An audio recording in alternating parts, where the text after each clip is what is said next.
Энэхүү Монгол Ардын намын хүрээнд улсын хурлын даргын томилгоо саадснаар засгийн газрын бүрэлдэхүүн тодорхой олохгүй хугацаа сумжирсаар байна. Улмаар ерөнхий сайд учрлын тэргүүлэх засгийн газрын доктортой байдал нь нам доторх фракцуудын эрх ашгийг хэрхэн тэнцвэржүүлэхээс шууд хамаарах нөхцөл бүрдээд байгаа юм. За энэ талаараа бүлгийнхээ 20 гаруй гишүүний дэмжлэгийг нэгтгэсэн ерөнхий сайдаас оюун эрдэнэ байр сууриа илэрхийлж, ерөнхий сайд хэн нэгнээс хараад утсан хүүхэлтэй байдалд орох юм бол засгийн газар доктортой урт хугацаанд ажиллах боломжгүйг санууллаа. Монгол улс хөгжихгүй юм. Тийм учраас би бол одоо учрал ерөнхий сайдын хувьд бол энэ бүтэн боломжууд байгаа гэж харж байгаа. Ерөнхий сайдын хувьд үндсэн хуулиар гаргасан бүтэн боломжууд.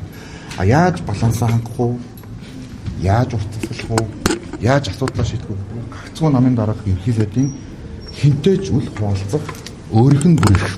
Энэ дээр өөрийнхөө байж чадвал учрал олон зүйлийг шийдсэн түүхэн ерөнхий сайд байна. Өөрийнхөө байж чадахгүй бол зүгээр одоо утсан күгэлтэй болоод за ингээд нийгмийн дэмжлэгээ алдаад Монгол улсын цагийг алаад өөрийнхөө түүхийг сүйдэлнэ. За баярлалаа.